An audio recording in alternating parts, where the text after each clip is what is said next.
Hello,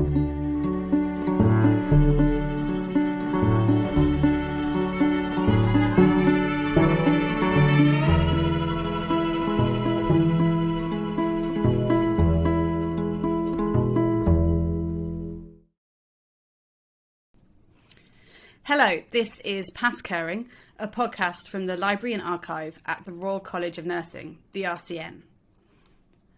I'm Frances Reid and I work on the RCN's public events and exhibitions, and this is Caroline, my interpreter for this special video episode. We call it a vodcast.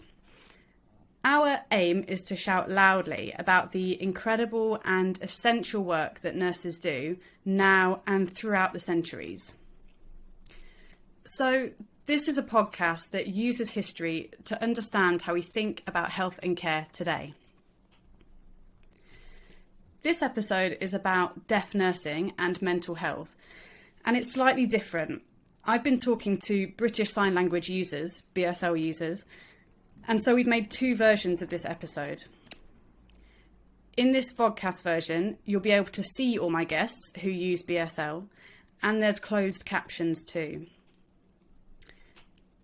There's also an audio-only version, and you can find that in the usual podcast place, featuring the voices of our interpreters. And there's a link to that in the description below this video. So a bit later in this episode, we're going to hear from Richard D. France. He's a poet who writes and performs about his experience of mental health services as a deaf person. And we've also got a conversation with historian Peter Brown about the history of sign language.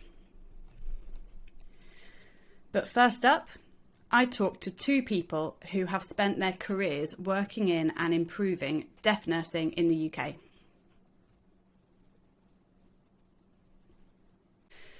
It's a real pleasure to have Herbert Klein and Jennifer Meek on our special vodcast episode. Herbert is an independent deaf advisor in mental health, and Jennifer Meek is a deaf recovery community nurse at Birmingham and Solihull Mental Health Foundation Trust. A big thank you as well to David Wolfenden and Amy Woods, who are interpreting for us today.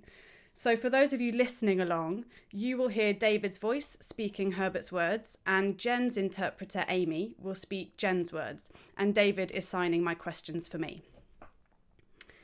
So, Herbert, I met you back in 2017 when you supported the exhibition at the RCN, and we interviewed you back then as well for our oral history archive.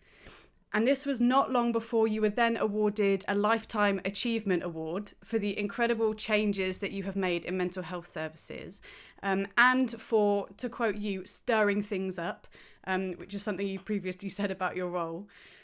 And Jennifer, Herbert suggested we invite you to take part as well, because you are one of the first cohort of deaf nurses to qualify in the UK. So it's a real pleasure to meet you. I've heard a lot about you before, so I'm excited to learn more about your work. So I'm going to start with Herbert. I'm excited to be involved. Thank you. Herbert, a bit of background from you. Can you take us back to the 1990s? I think that was around the right time that you were doing a huge amount of work. Registered nurse training was still very closed off for deaf people, and you were doing a lot of campaigning. Can you talk to us a little bit about that to set the scene and why it was needed?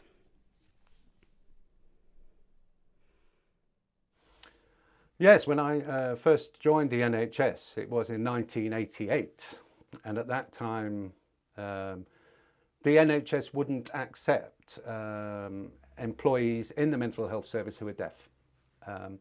They were using me rather as a guinea pig, I think, at that time, to look at how deaf people can be incorporated into the workplace with clinicians and fellow professionals.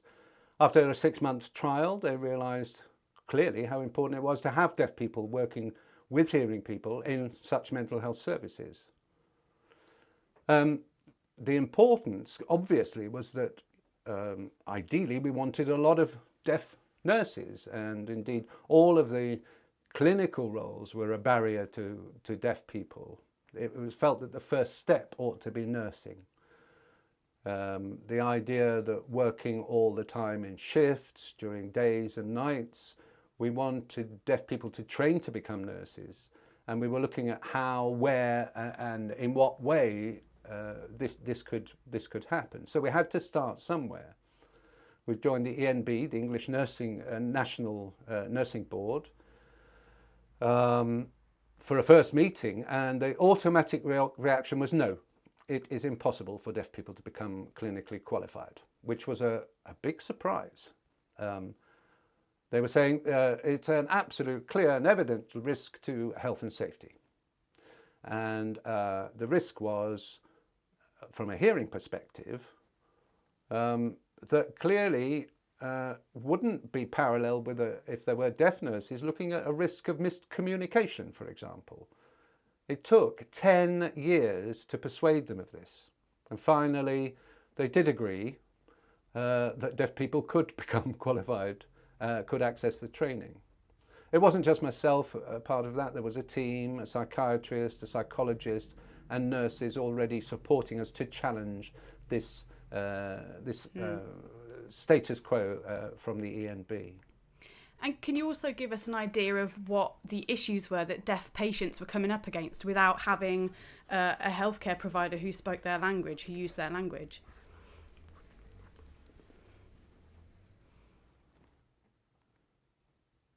I remember this very well. When deaf people get angry, get aggressive, their sign language gets bigger and faster, and hearing people get quite scared. And they go into self-defense mode, pretending that they're understanding the issues that the deaf patient is talking about. They're normally able to pick up on that and say, you're not listening to me, you're paying no attention to the content of what I'm saying, you're just scared about the visuals.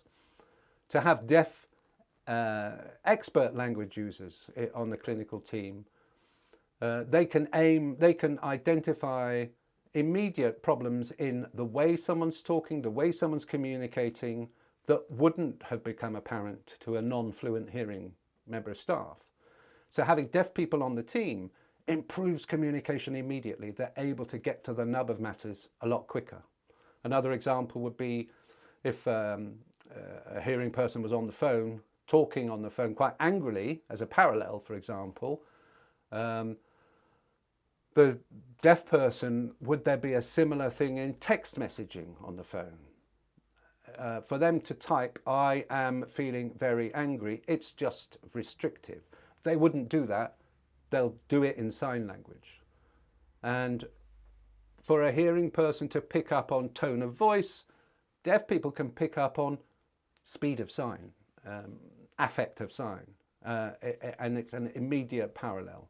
And that's why clear communication is so important. Thank you, Herbert. Jen, I can see you nodding along there.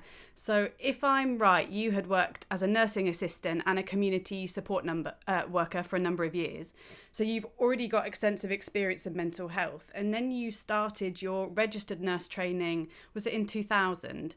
And you were among, as we said, the first cohort of deaf registered mental health nurses. Yeah, that's right, 2000. 2000. So what was it like being one of the first? What did that feel like to you? Well, I started out as a HCA and I worked at Denmark House, which is now known as the Jasmine Suite. My manager asked me to go and have a look at this new deaf nursing project, and I really wanted to, but at the same time it was quite far away in Manchester. I was in Birmingham, it was going to be a huge step. But I thought, well, let's go and have a look and give it a go. And I'm really pleased that my lecturer, who was there at the time, really did campaign for me to go there and really help with my confidence levels. There was 3 of us on the original course with a number of hearing students, but the group just seemed to work really well. The deaf and hearing students all worked really well together. They had an understanding of our culture. We gleaned an understanding of their culture. And at the end of those 3 years, experiencing experience, looking back on it, was just amazing. I'm really proud of what I did. I suppose, yeah, myself and my students were a bit of a pioneer in it, to show that, yes, as a deaf person, we can do it, come and get involved as well. And I'm really happy that I became a nurse, because I know what a benefit it is to the patients.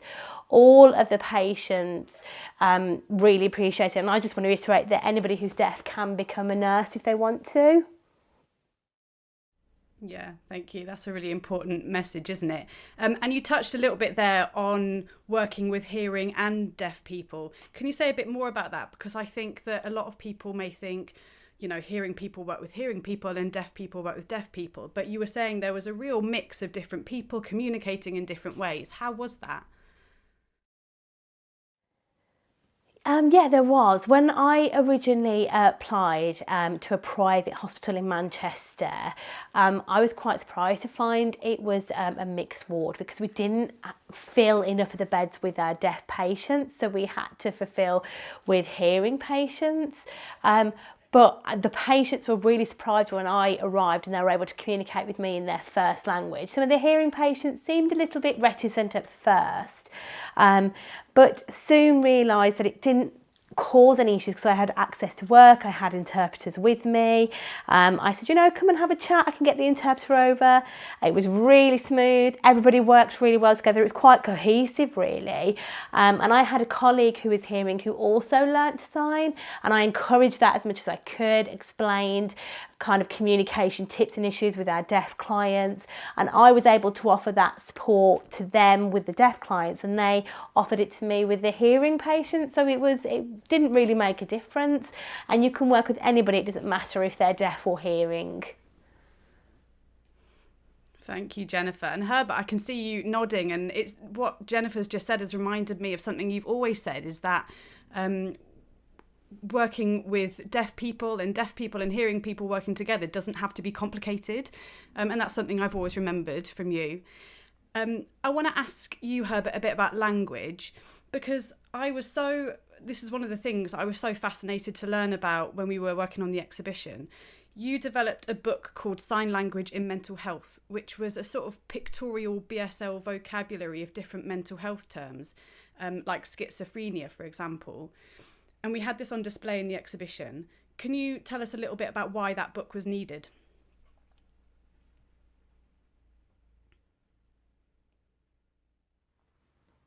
When I began in mental health, it became pretty soon very obvious that there were clinical terms, vocabulary and jargon that isn't commonly at use in sign language. And a lot of the deaf people and interpreters would have to spell it, but it became quite difficult to follow because it wasn't BSL grammar.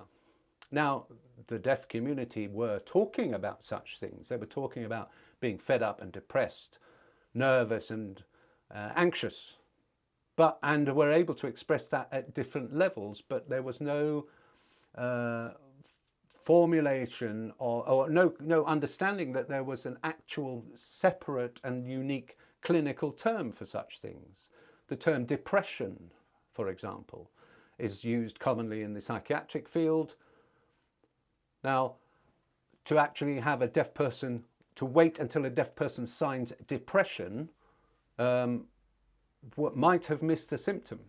So to have a formal clinical word that could then be compared to and contrasted to a particular way of signing that concept was important. There used to be, for example, no evidence that deaf people suffered from depression. And it wasn't until the signs were developed, these books were developed, these vocabulary lists were developed, that we were able to start to diagnose, this isn't just sadness, this isn't just loneliness, this is actually depression. And a lot of deaf people wouldn't access the English term. It needed the vocabulary to be able to begin to identify deaf people with mental illness, with frustration, with anxiety. And if you're in that state, it's very difficult for you to follow good language anyway, at the best of times. So a lot of them would be very scared, but to have it in BSL, clearly in their own language, it's a relief and a lot more able to receive, you're a lot more able to receive good treatment and good interventions. And you're able to modify the register of the language to be the appropriate range between those who are a lot more fluent, those who are a lot more visual, those who do a lot of drama and gesture in their sign. That whole variety is needed. BSL is not just a single static language, it's a very wide-ranging and rich language. That's why the book was needed. It's an old book now, there's a lot more video materials and resources out, and they've been developing ever since. And Jennifer, on this theme of language then, were you then seeing patients who for the first time were being treated by somebody who uses the same language as them? Because that must have been a real relief for some of the people that you were seeing.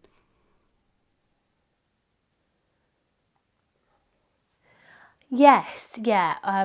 When I meet a deaf patient, they'll often say, "Are you deaf?" And I'll say, "Yes, I'm deaf and I'm a qualified nurse." And they'll go, "You're a qualified nurse, the same as a hearing person?" And I'll say, "Yes." And then it all comes out. They seem a lot more relaxed, relieved to know that they're going to understand what I'm going to say, because they've obviously been having these conversations with hearing professionals and not had that level of understanding. So they have a level of comfort where they will tell me a lot more, and I'll say, "You know, we're going to go through your recovery journey."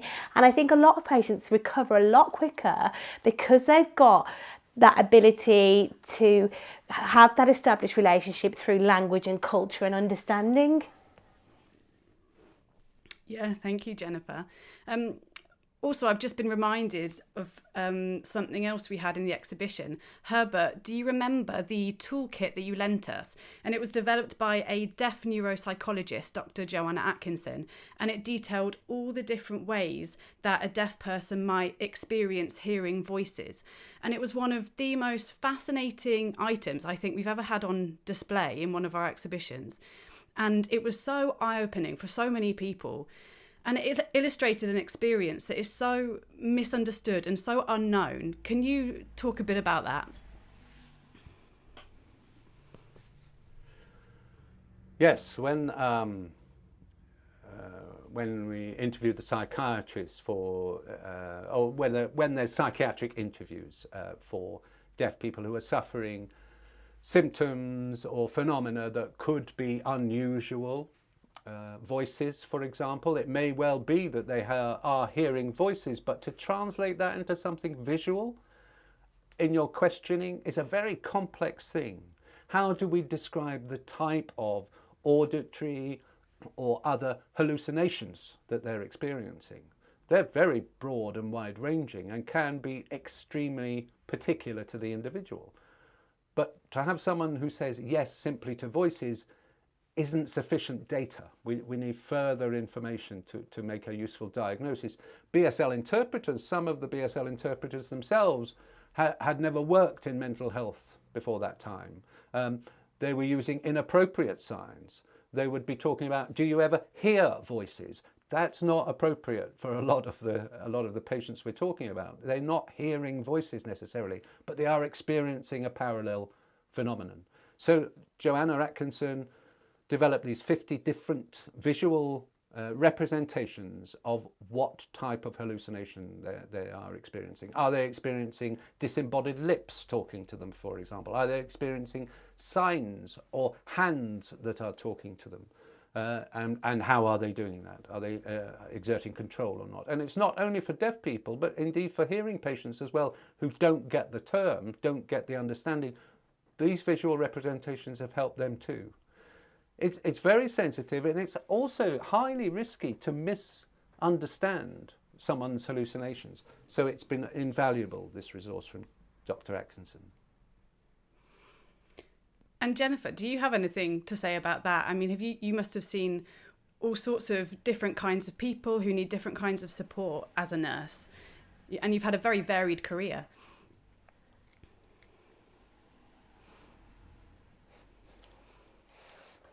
I think it's, as Herbert said, really, it all comes down to the crux of communication.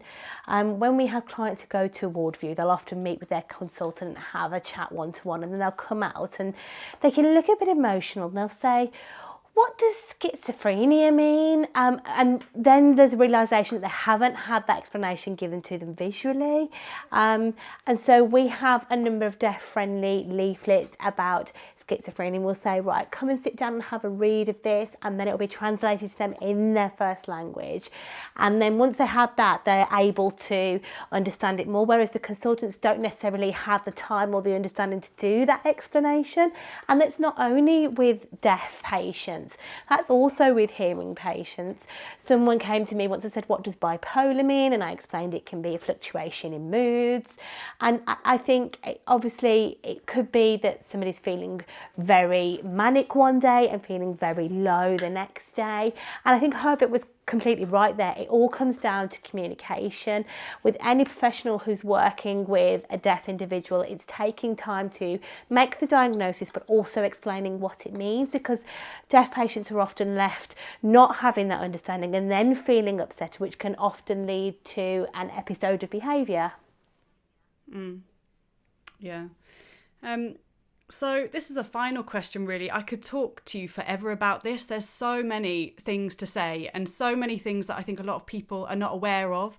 Herbert, I think a lot of people were surprised, weren't they, that access to registered nurse training for deaf people was so recent. We're talking about really recent history here, really.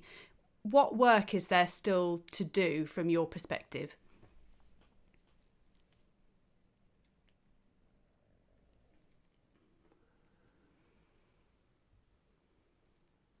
I think that this is a difficult question. We're in the 21st century now, aren't we? And there's still barriers for aspiring deaf professionals, access to even university courses who are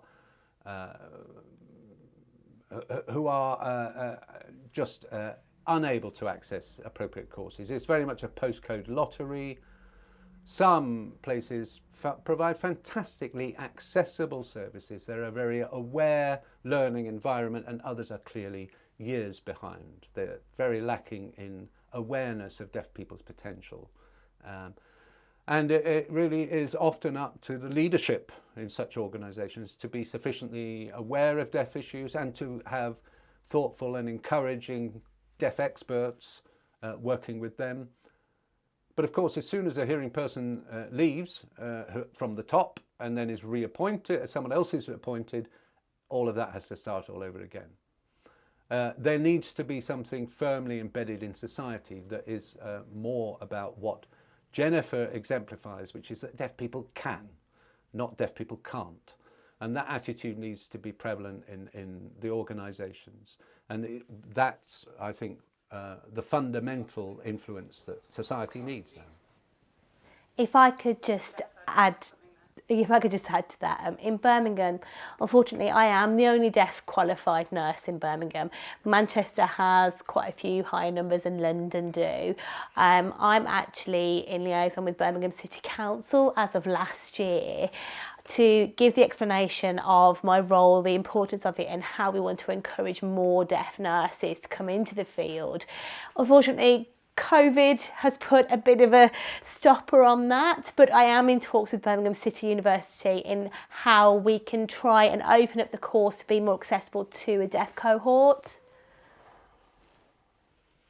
And just to add further, really, I think the National Education, is it the Health Education England, the HEE, they have just become aware that a lot of medical training doesn't attract deaf applicants. And they're trying to change their policy to actually enable deaf applicants to apply. Deaf and disabled people too, but more importantly, having deaf people applying, ethnic minorities applying, with the highlighting of Black Lives Matters, of course, that's become a priority, but others have been left behind. So we're looking at minority language users, and they're often overlooked because they're a minority. Deaf community is small. BSL signing deaf community is even smaller. But because the word deaf is often associated in the medical profession with being, oh, that's a subject that requires a hearing aid, to solve it, that shows the lack of awareness. Anything that can be done by hearing people, psychiatry, psychology, nursing, can be done by deaf people with the right attitude. Thank you, Herbert. Thank you. A final question to both of you. It's quite a big one. And Jennifer, we'll start with you. What does good, strong communication look like for you?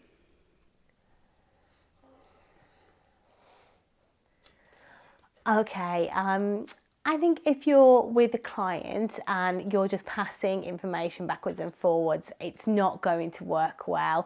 I think if you have that inference, a deeper understanding with each other and having a real full awareness of what people mean, then that's what good communication is. I think I know a lot of deaf people do like to talk and talk and talk and talk, and they'll give you every minute detail from A to Z. But I think it's sharing information with professionals, but with that deeper understanding in place, cohesively working as a team to ensure that everybody understands what people are saying, and with their deaf clients understanding that they may need a bit more time. I am the only deaf qualified nurse, and luckily my team is very supportive with me, and I think communication on a deeper level is what's important there. Having access through sign language is brilliant, and I think having hearing professionals understand that sign language is important so that it ensures that our deaf patients feel comfortable is definitely what's needed. And Herbert, how about you?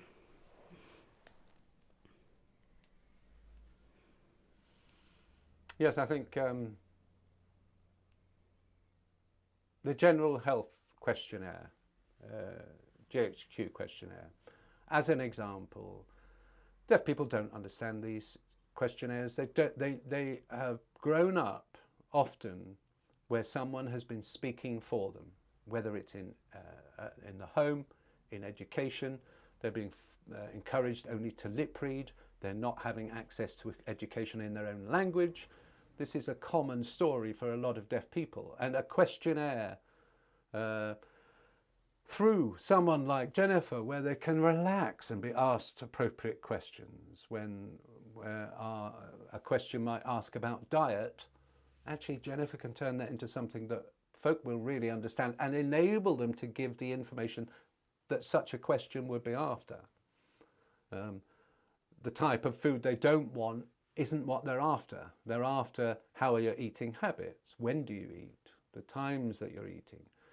And to have a deaf person asking that, to have that happen in your own language, brings it out of you, brings the information out of you, which can inform interventions and indeed diagnoses. But to have it provided to you in what is often a foreign language for deaf people, English, doesn't enable the data to be gathered. When asking about sleep, how is your sleep? That requires unpacking in order for the deaf person to know what information is being asked. And in my role, I'm responsible to adjust the type of language that's being used, sometimes from the interpreter, in order to ensure that it's matching the language level of deaf people. And I'm able to adapt and be a lot more flexible with a lot of various techniques available to me in order to achieve the intent behind such questions. That's good communication. Thank you. Thank you, Herbert. I think that is a perfect place to end. Otherwise, we will be talking all day. Thank you, Herbert. Thank you, Jennifer, so much for your time and for your really quite unique perspective into mental health nursing. And working with you, Herbert, as well over the years, I've learned a huge amount. So thank you for joining us again to revisit this. It's been a real pleasure.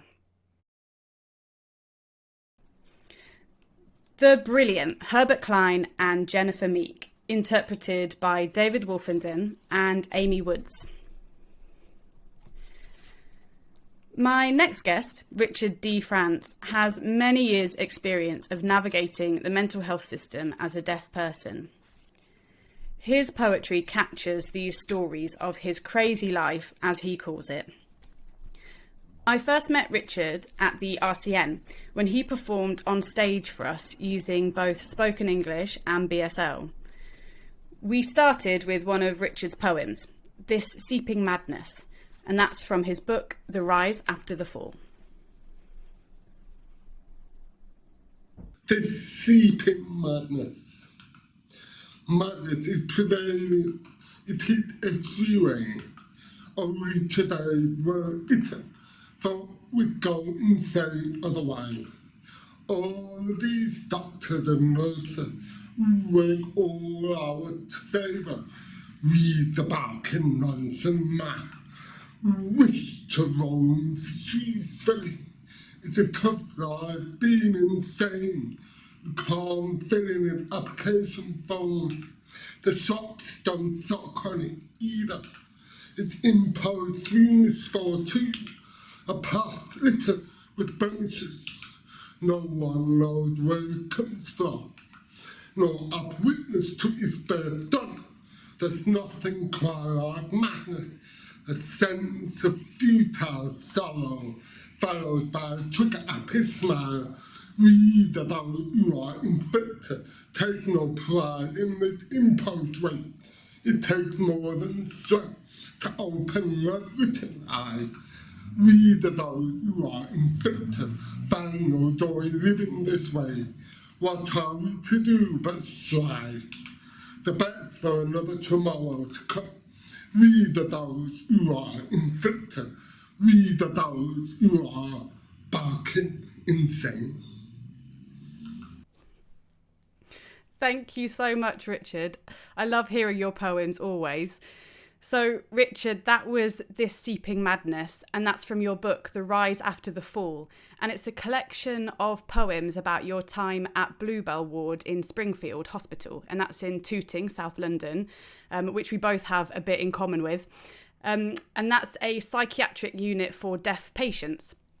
So, Richard, you have many stories to tell, and we're going to talk some more about Bluebell Ward in particular, but can you first tell us a bit about what brought you to Bluebell Ward in the first place? I started with I had a serious suicide attack, which meant I ended up in the King College Hospital in Denmark. And while I was recovering, I posted some messages on Facebook. And there was a community psychiatric nurse called Anna, really. And she contacted my family and talked about the possibility of me going to Bluebell.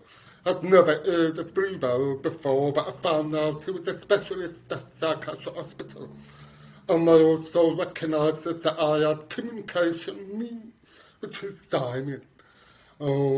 I've had a history of staying in mainstream psychiatric hospitals, but there's always been a lot of conflict because of communication, especially when I'm on a ward with other patients that have psychiatric illness. And I can't communicate because I have to read.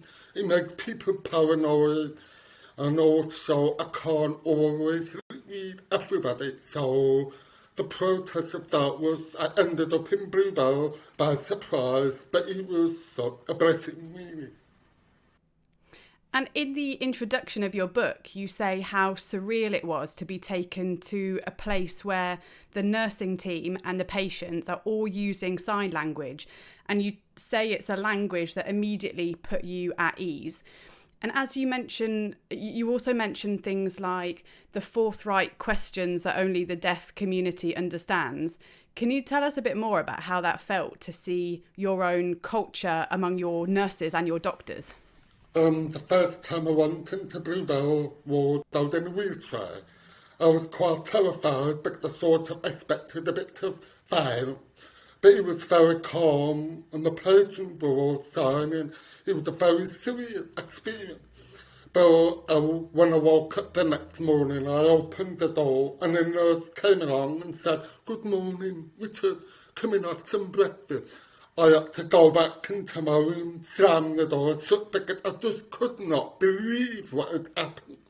After about 5 minutes, I came out again and the nurses were signing. I just felt like I'd come home. I felt I could be very relaxed, be myself, and I was able to express myself freely. And what was surprising was the psychiatrist, the psychologist, all the nurses, they were all signing, and it was a very surreal experience. Also, the key thing is, with a specialist psychiatrist and psychologist, they understand the issues of deaf identity, which even people don't really understand because they don't have the same experiences that we do going through life. But the good thing about Bluebell Ward was the nurses, if I felt like I wanted to talk, they would be signing away, and I felt I was able to express my feelings, my emotions and my conflict without feeling the pressure of having to read and saying, pardon, I don't understand. Some people say, why don't you use a sign language interpreter? But I don't like communicating through a third person. I like to be able to communicate directly with a psychiatrist and psychologist, and it was absolutely amazing. And to be honest, if those nurses were unable to use sign language, I don't think I would be where I am today, so it's a blessing for them, really. Richard, can I ask how old you were when you went to Bluebell Ward, and when you first had mental health challenges? Well, that's a very interesting question. First time I experienced mental health, I was 23. And when I went into Bluebell Ward, I was 45.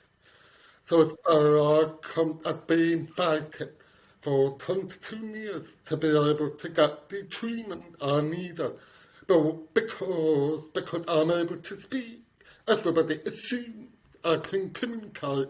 But it's not about that, it's about having that level of trust, that level of empathy and the level of confidentiality that makes me feel comfortable to talk about the conflict I was having in my mind. Thank you, Richard. Let's hear another poem. We've chosen Wanton Waste next, so over to you. Wanton Waste. This is the second of the 14, a passing of the nonsense folly. Nobody comes to knock on the door to remind us all of the execution.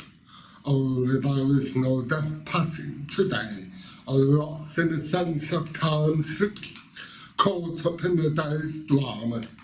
We seek purpose in all we do, while trying to deduce reason from it all. Just sometimes it is not wise to think, only to allow it no emotion free. Even the outside at its moments to pause, while we stand to gaze and bring. Will sorrow fit it today, or is it free? All the lives of business prosper, normality sitting on the window ledge, passing sighs with nonsense grief. Of this day will bring no that feeling of being indoors, waiting for the 3 to become 2, then senses will kick in to prosper. Can our own hands forever? Or will the cultural divide break us? These thoughts moan in random, a sense of open dream. Only the unraveling of the day will reveal what truly beyond. Let's enjoy this second of the 14. Thank you. I'd like to ask you about BSL and performance. So your poems are written in English and you perform them in BSL. So it's like visual poetry.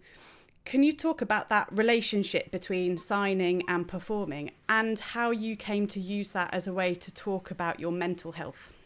Very good. In the deaf community in England, there's very, very few people who are able to express the issues of mental health using sign language.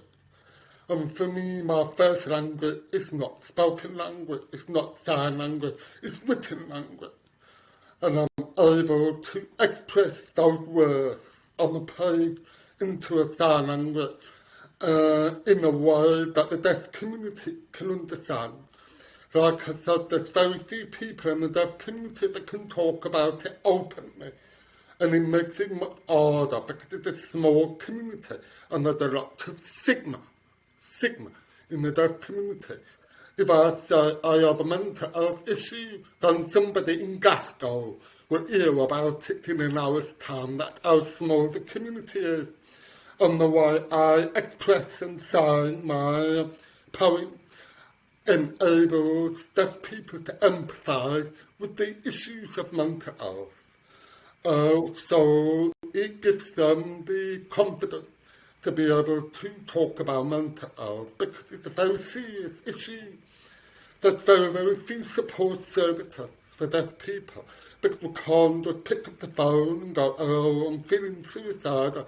We can't do that. We have to rely on being able to sign. As far as I know, there's only 2 organisations in the UK that provide that service. So I'm trying to encourage the deaf community to open up a bit more, talk about mental health and not feel any embarrassment about it. For me, mental health doesn't discriminate. It doesn't matter what ethnicity you have. It doesn't matter what religion you follow. It doesn't matter. Mental health does not discriminate. But I do feel that mainstream services provide a lot of support for hearing people because you can just pick up the phone. But with the deaf community, they're very enclosed, very sheltered. So with my poems, I'm trying to encourage people to open up, talk about mental health, saying in the same way as I say, "Would you like a cup of tea?" No, everybody says, "Yes, I'd love a cup of tea." So I want people to feel on the same level of being able to say, "By the way, I think I have a mental health issue. I need to be able to sign about it." And that is the key to recovery. Because if we don't have people that understand mental health and sign language, it becomes very, very difficult to talk about. Before our final poem, I just want to ask you about the role of humour, because you use a lot of humour and you laugh in your poems and your movements can be quite funny sometimes. But, you know, you just said mental health is a very serious issue and you bring those two things together so well. What, for you, is the role of humour in your poems? Because I've had a lot of psychiatric hospital experiences. I've been in what they call clinically depressed. And when you're clinically depressed, you feel so low that it becomes funny. It's not a very nice experience when you're having psychosis, but you have to laugh. Because at the end of the day, you can have no money taken away, you can have no house taken away, but you can't have no sense of humour taken away. And I feel that if I bring in the humour of somebody who has mental health issues, it makes it more comfortable, more absorbing to talk about mental health. And I think mental health is funny, because if you look at the television programmes, they're quite serious about it, very raw. But why can't we laugh about mental health? It's funny, it is funny, and at the same time it isn't funny. So there's a bit of a contradiction going off here. But if we bring humour into mental health, then it allows people to have a laugh and say, "Oh, I wouldn't believe it, I'm really depressed." And then I was like, "No, that's really just that." Mental health is funny because that way it becomes more gentle, more tender to be able to talk about the issue. And I find if I use mental health, it's entertaining people more using humour. And it also allows them to relax a bit more, but have a laugh about it. Because at the end of the day, I don't want to be performing my poems and people go home really sad. I want them to enjoy my performance and go home with a big smile. That's what it should be all about. And at the same time, I've had a lot of experience in psychiatric hospital that are completely surreal. So when I think about it now, what can I do but laugh? Thank you. One more poem. I think we've chosen Future Famine, so I'll hand over to you. Future famine. Oh, Theta, well on when all I seek is new. Why am you so elusive when I am so blind? I see all the tomorrows stretch so far into a distance that eyes cannot know. Oh, Theta, well on when I enroll. Everywhere in this cell confined, I see thee. A travesty of time experiencing age. When today should bow, I speak tomorrow. Never cease the shattering forces of the mind. That yesterday is the condemned past, nor if that I'm living right now is the very future of that nonsense that I mythically see. Oh, future, where are you tonight? The seasoning of the day that brings no soul to my darkness, nor will light penetrate my blind. When I sit I enroll in this eternal torment of the tomorrow, that my mind see, oh, indeed desire. Oh, Theta, where do you lie? I cannot rest for today of turmoil. Oh, come to me and take me away, for the sense of time standing still I cannot bear as it takes me by. Oh, Theta, please do not elude me, for I come to realize, after all, I am the future. I am the future. That's a great end to our conversation. Richard, thank you so much for sharing your experiences and your poetry with us. It's been such a pleasure. Thank you. You can hear more from Richard about his life on YouTube, where there's a recording of the performance he gave for us at the RCN in 2019, and I've put a link in the description. You're watching Past Caring, a podcast from the RCN Library and Archive. Remember, you can still show your support by getting involved in the RCN's Fair Pay for Nursing campaign. Head to www.rcn.org.uk, or you can follow the hashtag on Twitter, Fair Pay for Nursing.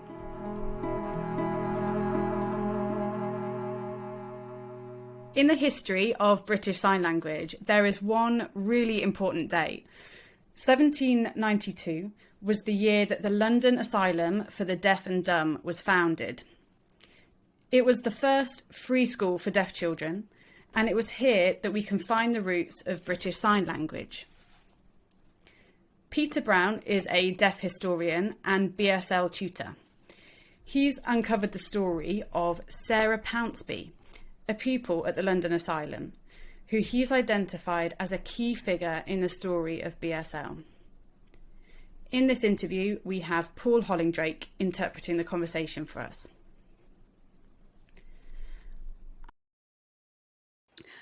I'm here with Peter Brown, a BSL teacher and deaf historian, and thanks also to Paul Hollingdrake, who's interpreting for us today. So for those of you listening to the audio podcast version, it's Paul's voice you'll hear interpreting Peter's words. So thank you, Peter, so much for joining us today.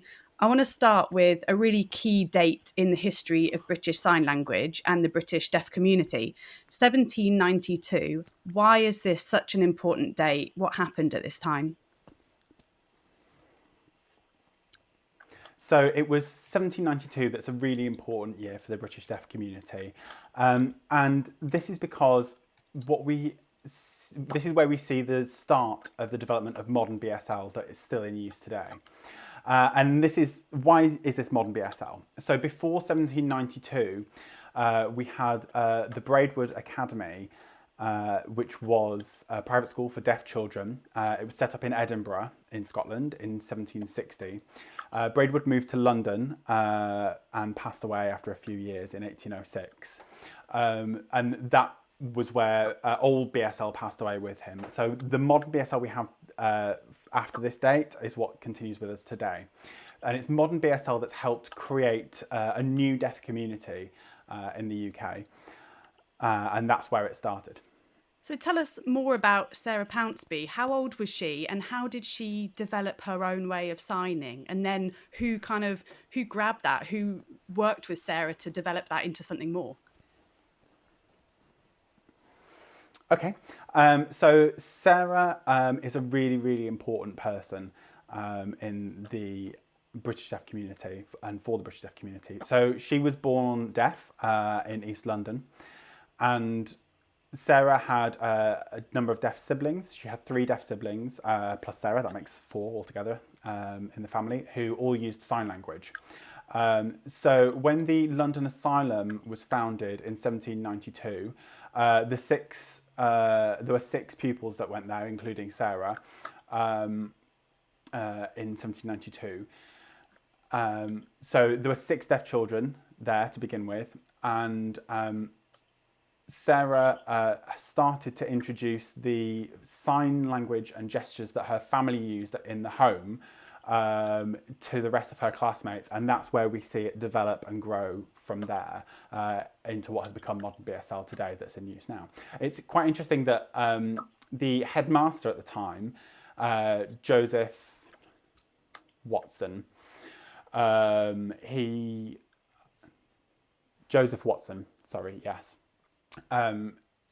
Joseph Watson was the headmaster at the time, and he allowed the sign language that Sarah used at home to be passed on and used within the classroom. So because, as I mentioned before, it was the sign language used by Braidwood that Joseph Watson had learned from Braidwood when he worked with him in Edinburgh. So he'd learned that from Braidwood. Once Braidwood passed away, Joseph Watson had set up his own business for a while, and then he came to London Asylum. So that's how he ended up there. So in 1792, we had this new school with these children here, and it was Joseph Watson who had worked with Braidwood. He worked under Braidwood in 1770. Sorry, I can't remember the exact date. So he worked under Braidwood and left Braidwood to set up his own business, which went on for a while before he moved away from that and went into the London Asylum and started working there.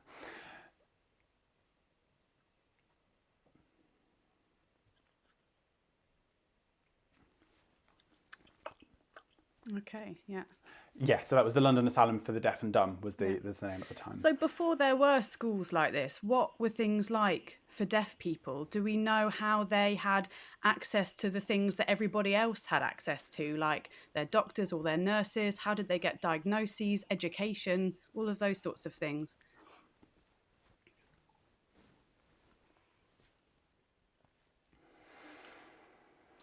So we don't have any evidence, any records before the Napoleonic War. So around that time, 1792 through to 1809, we don't have much any evidence and records. So from 80 until 1820, we don't have any evidence before that time of deaf community's interaction with the medical profession. But the London Asylum did have its own small hospital. So we had the school, and just behind it there was a small hospital building. And that meant that any deaf children who might fall ill would be able to be sent along to this hospital, and they'd have access in that hospital building in sign language. Okay. And it might have been sign language similar to what Sarah had developed within her family.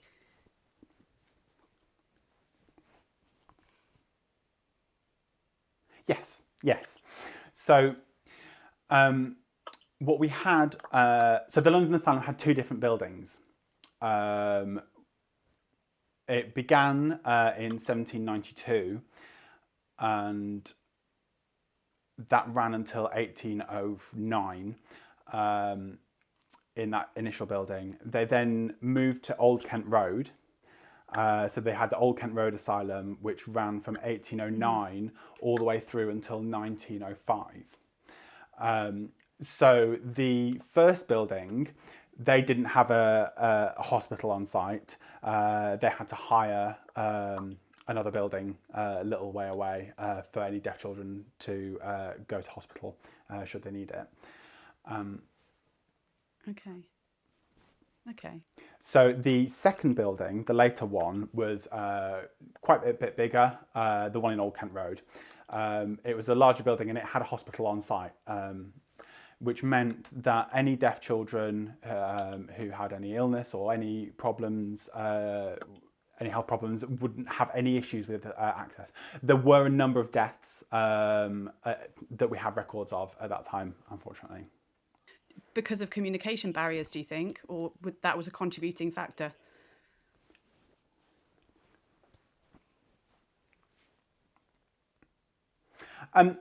No, before 1880, we didn't. Sorry, yeah, before 1880, which was where the Milan Conference on the Education of Deaf Children made a decision on how language was used within education.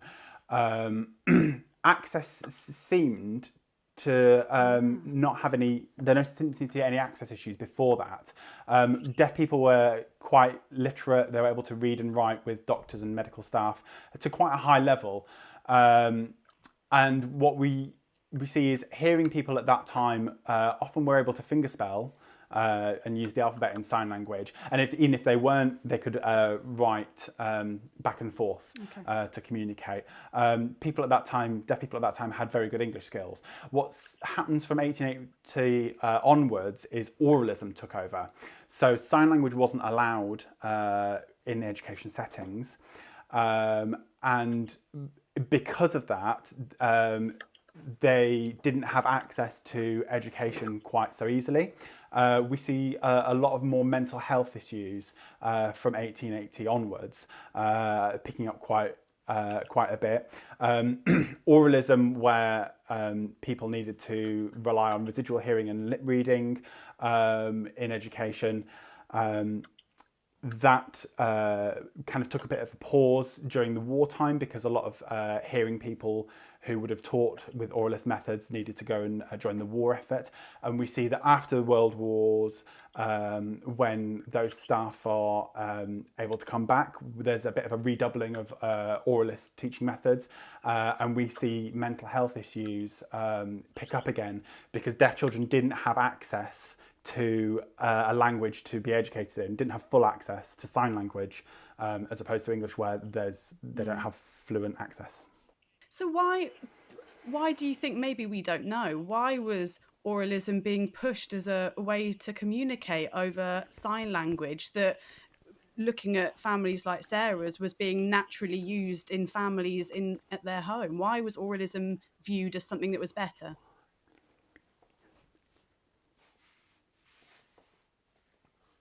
So what we need to remember is from 1792 through to about 1860, the 1860s. For that period, people didn't particularly see any issues with sign language, didn't have any particularly strong opinions. It was where we see Darwin, Charles Darwin, and his theories of evolution that started to be publicised and spread around the time.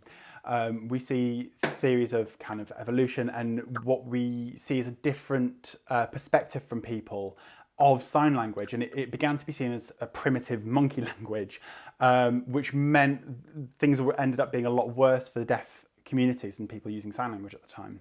Gosh, okay, so it was a social thing, and other people's perceptions of deaf people and discrimination, I guess.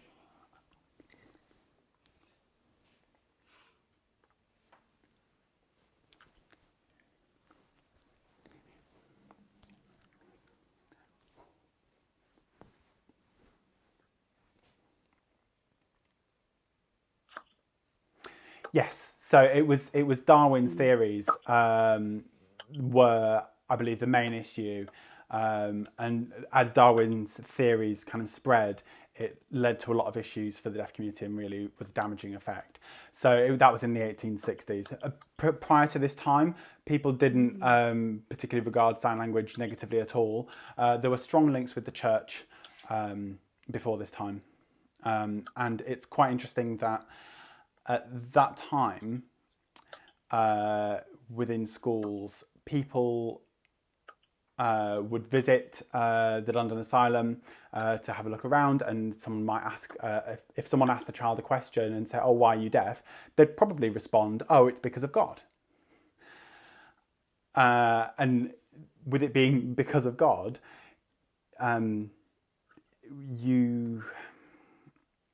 because of God, really. And I think there was no negative thought about it. And it was as the scientific theories took off that those impacted people's perceptions and led to a lot of harm for the deaf community. Mm-hmm. That's fascinating. That's so interesting.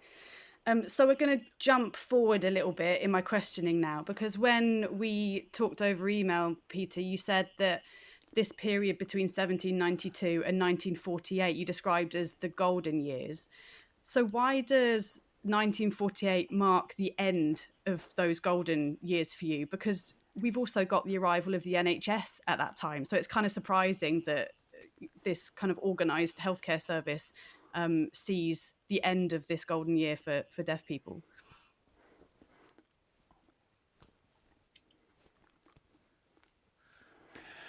Yes, so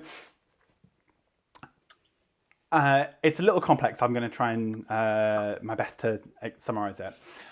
So that period was really the golden age for deaf people, able to use sign language without any issues. And what we see during that time is there's not really any significant reporting of mental health issues in the deaf community. In 1948, as I mentioned before, we have the redoubling of oralist teaching methods, and we see more and more mental health problems as a result of that. And a lot more hospitalisation and institutionalisation of deaf people, because people thought, oh, they were stupid or they had cognitive processing issues.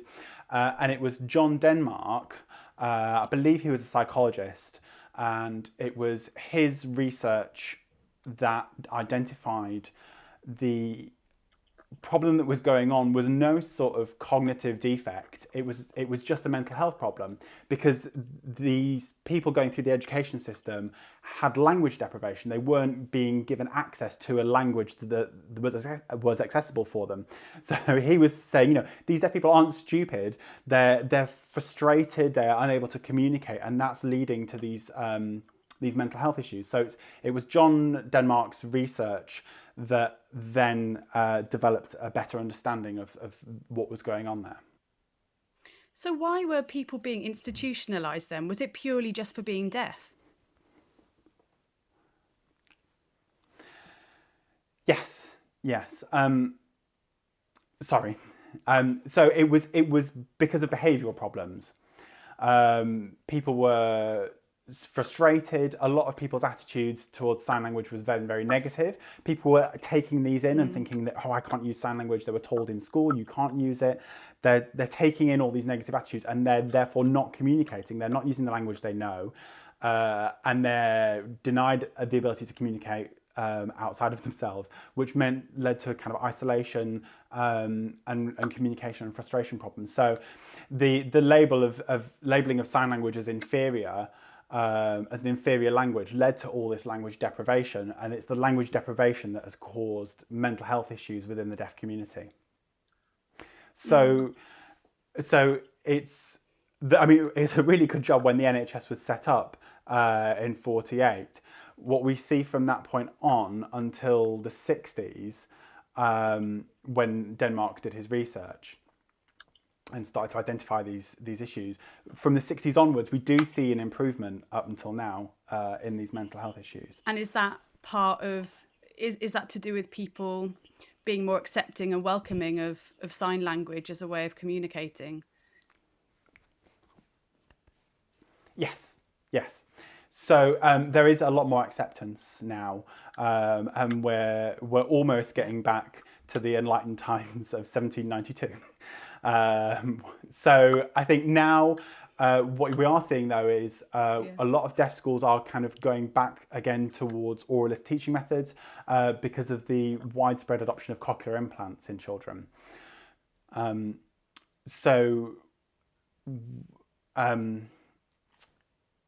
Children in school who use cochlear implants in their early years are educated orally, but what we see is a lot of the time at 13 or 14, a lot of these children start to kind of question the use of cochlear implants and get quite frustrated with them, and a lot of them start to reject them at this point.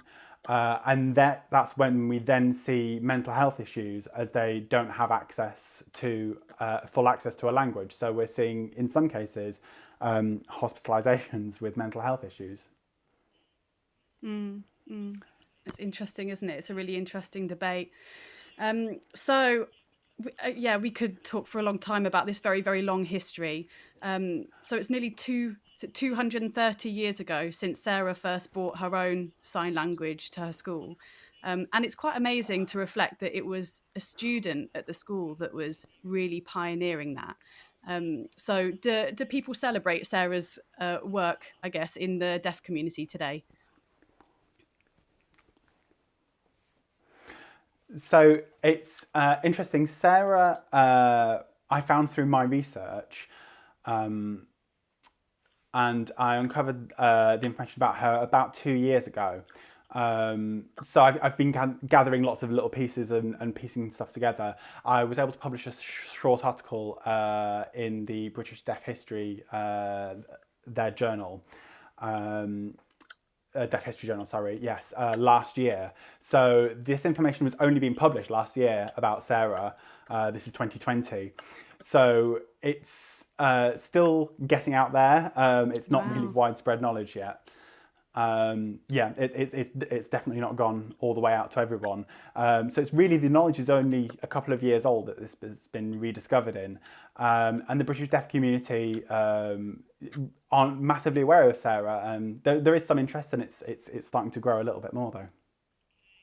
Okay, well, Sarah Pounceby, that's something we will all remember, and hopefully our listeners and viewers will also remember. So hopefully we've done our little bit here today of getting her contribution to deaf culture out there a bit more. Peter Brown, it has been such a pleasure talking to you. Thank you for bearing with our technical difficulties today, and for telling us this amazing story. And thank you so much, Paul, for interpreting for us today. It's been a pleasure. Thank you so much. That was Peter Brown, interpreted by Paul Hollingdrake. Thank you for watching me, Frances Reed, and the Past Caring podcast from the RCN Library and Archive. Huge thanks to my amazing guests and for the brilliant support of our interpreters. So you can find previous episodes of Past Caring with subtitles on the RCN's YouTube channel under a playlist called Past Caring. Or for the audio version, find Past Caring wherever you get your podcasts.